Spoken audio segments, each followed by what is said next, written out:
भगवान ने कहा मित्रों तुम सब यहीं बैठो, हम अभी देख करके आते हैं। भगवान बछड़ों को ढूंढने के लिए आए, तब तक ब्रह्मा जी ने अपनी माया से मोहित करके भगवान के सारे बछड़ों को चुरा लिया और ले जा करके ब्रह्मलोक में सुला दिया। भगवान आए, बछड़ों को ढूंढा कहीं नहीं, फिर वापस लौट करके आए, तब तक ब्रह्मा जी फिर आए, भगवान के सारे ग्वाल बालों को भी अपनी माया से मोहित करके ले जा करके ब्रह्मलोक में सुला दिया। भगवान है तो देखा कि भाई बछड़े भी गाए, ग्वाल बाल भी गाए। आंख बंद करके ध्यान लगा करके देखा, समझ गए ओ ये ब्रह्मा जी की करामात है, ब्रह्मा जी मेरी परीक्षा ले रहे हैं। भगवान सुखदेव राजा परीक्षित से कहते हैं राजन, जब ब्रह्मा जी भगवान के बछड़े चुरा करके ले गए, सारे ग्वाल बालों को चुरा लिया, भगवान ने भी लीला की और भगवान ने ही अपने आप को सारे रूपों में प्रकट कर दिया।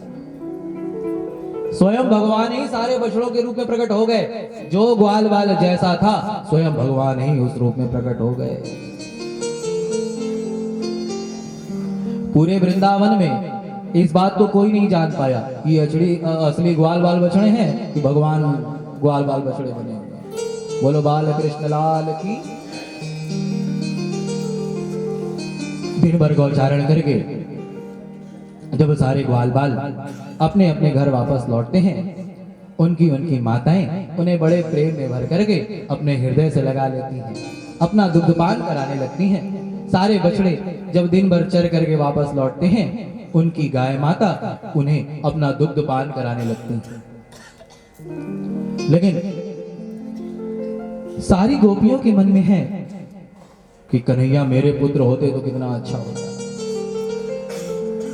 सारी गायों के मन में भी ऐसी भावना रहती है कि भगवान हमारे बछड़े होते तो कितना अच्छा होता। आज भगवान ने ऐसी लीला की है, सबकी मनोकामनाओं को पूर्ण किया है और स्वयं भगवान ही ग्वाल बालों के रूप में प्रकट होकर के, बछड़ों के रूप में प्रकट होकर के अपनी अपनी माताओं को आनंद प्रदान कर रहे हैं। आज ग्वाल बालों की माताओं ने जब अपने अपने बच्चों को हृदय से लगाया तो उन्हें ऐसा प्रतीत होता है मानो साक्षात भगवान बालकृष्ण ही उनके यहाँ पुत्र के रूप में आ गए। आज जब गाय बछड़ों को चाट रही हैं तो उन्हें ऐसा लग रहा है जैसे भगवान ही उनके बछड़े बन गए। अब इस दृश्य को जब बलराम जी ने देखा कि भाई ये कैसे लीला हो रहा है, सारी गोपियां अपने बच्चों को ऐसे प्रेम कर रही हैं मानो इन्हें स्वयं भगवान ही मिल गए। सारी गायें अपने बछड़ों को ऐसे चाट रही हैं मानो इन्हें ब्रह्म का आनंद मिल गया। बलराम जी ने आंख बंद करके ध्यान लगा करके देखा, समझ गए यहाँ ना ही कोई बछड़ा है ना ही कोई ग्वाला है, बल्कि यहाँ तो समस्त रूपों में नंद का लाला ही नंद का लाला है। भगवान वैसी लीला करते जा रहे हैं। इधर ब्रह्मा जी ने सोचा कि भाई अब तो 1 साल बीत गया, चलो चल करके देखेंगे उस कृष्ण की कैसी स्थिति है। वो तो अपने बछड़ों को ढूंढ रहा होगा, अपने ग्वाल बालों को ढूंढ रहा होगा, रो रहा होगा, चिल्ला रहा होगा। आ करके देखा तो भगवान उन्हीं ग्वाल बालों के साथ, उन्हीं बछड़ों के साथ वैसी ही लीला कर रहे हैं जैसे पहले कर रहे थे। ब्रह्मा जी ने सोचा कि भाई ये वही ग्वाल बाल बछड़े के दूसरे हैं। दौड़े दौड़े दौड़े दौड़े फिर ब्रह्म लोग गए, जा करके देखा तो वहां भी वही ग्वाल बाल वही बछड़े सो रहे हैं। फिर दौड़े दौड़े नीचे देखा तो यहाँ भी वही ग्वाल बाल बछड़े। अब ब्रह्मा जी की बुद्धि चकराई, समझ गए ओ ये तो साक्षात भगवान ही है, मुझे ऐसे प्रभु की परीक्षा नहीं लेनी चाहिए। फिर विचार करते हैं चलो कोई बात नहीं, गलती तो हो गई, चल करके भगवान से क्षमा मांग लेते। इधर विचार करते करते करते करते ब्रह्मा जी ब्रह्मलोक जा रहे हैं, तब तक भगवान ने लीला की। भगवान ने स्वयं ब्रह्मा जी का रूप बनाया और जा करके उनकी गद्दी पर बैठे और द्वारपालों से कह दिया सुनो आजकल एक नकली ब्रह्मा घूम रहा है, दिखने में बिल्कुल मेरे ही जैसा है। यदि ऐसा कोई नकली ब्रह्मा यहाँ आए तो उसे धक्के मार करके भगा दे। ऐसा कह करके भगवान गए और जाकर के ब्रह्मा जी की गद्दी पर बैठ गए। अब ब्रह्मा जी आए, जैसे भीतर प्रवेश करना चाहा, द्वारपालों ने कहा रुको, कहां जा रहे हो?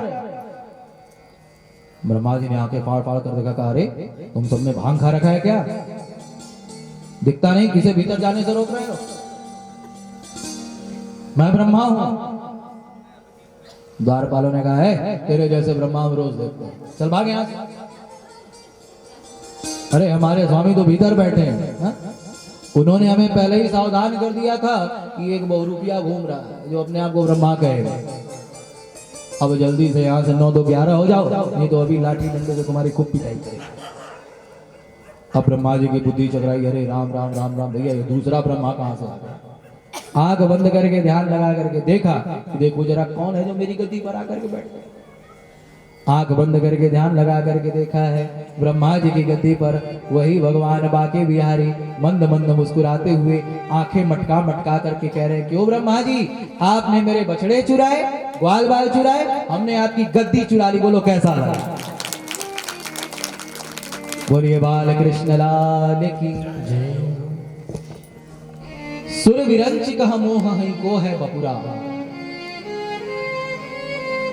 भगवान की माया से तो बड़े बड़े देवता ऋषि महर्षि भी मोहित हो जाते हैं, फिर हम लोगों की क्या सामर्थ्य? जिस ब्रह्मा जी ने संपूर्ण सृष्टि की रचना की है वो ब्रह्मा जी भी भगवान की माया से मोहित हो गए। नरसिंह भगवान जब भक्त प्रहलाद के सामने प्रकट हुए, नरसिंह भगवान के रूप को देख करके सारे देवी देवता डर के मारे कांपने लगे।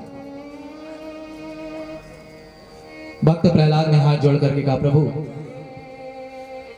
ये सारे देवता आपको देख करके भयभीत हो रहे हैं, लेकिन मैं सत्य कहता हूं मुझे आपको देख करके थोड़ा भी भय नहीं लगता।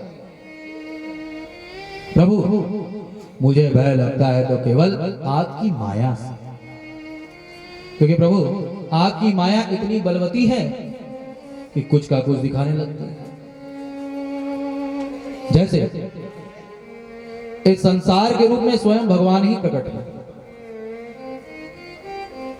गीता में भगवान ने महावीर अर्जुन को जब अपना विश्व रूप दिखाया तो उसमें महावीर अर्जुन दर्शन कर रहे हैं कि सूर्य और चंद्रमा भगवान के नेत्र हैं। ये संपूर्ण विश्व ही भगवान विश्व रूप का है। इस संसार के रूप में स्वयं भगवान ही प्रकट है, लेकिन तो भी भगवान की माया ऐसी है, मम माया दुरत्य, भगवान की माया ऐसी है जो इस परमात्मा में भी हमें संसार का दर्शन करा रही है। जो भगवान की शरण में चला आता है भगवान की कृपा से ही वो भगवान की माया से बच पाता है। इस प्रकार भगवान ने ब्रह्मा जी का मोह दूर किया है। भगवान सुखदेव राजा परीक्षित से कहते हैं, हे राजा एक बार भगवान ग्वाल बालों के साथ गौचारण करते करते करते करते करते वृंदावन से तालवन पहुंचे। कहां पहुंचे? थोड़ा जोर से बोलिए। हाँ, वहां पहुंचकर सबने देखा तालवन में खूब अच्छे अच्छे फल लटक रहे हैं। ग्वाल वालों ने कहा, कन्हैया यहाँ तो इतने सुंदर सुंदर फल हैं, चलो चल करके खाते हैं। एक ने कहा, अरे ना ना ना ना ना ना भैया, ये तो तालवन है। इस तालवन में धेनुकासुर नामक दैत्य रहता है। जो इस तालवन में जाएगा, जाकर के फल को खाएगा, धेनुकासुर पकड़ करके उसको खा जाएगा। बलराम जी ने सुना, अच्छा तो देखते हैं हमें कौन खाता है, तुम सब यहीं रुको।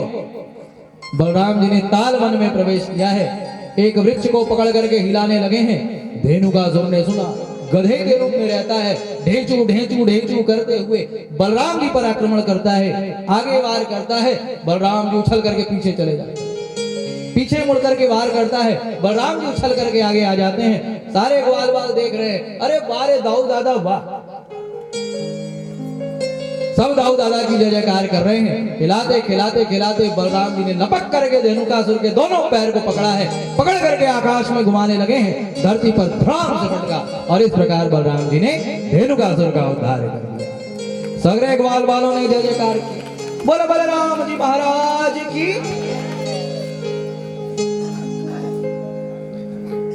यह संपूर्ण संसार एक बगीचा है। इस संसार रूपी बगीचे को किसने बनाया है भाई? और जोर से बोलिए, किसने बनाया? आवाज ही नहीं है।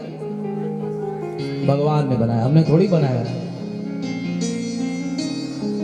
इस संसार रूपी बगीचे में हम सब एक एक वृक्ष हैं। हमारे इस शरीर रूपी वृक्ष में दो प्रकार के फल लगते हैं, सुख का फल तथा दुख का फल। अच्छा देखिए, किसी ने खूब सुंदर बगीचा बनाया हो और चारों तरफ से उसे घेर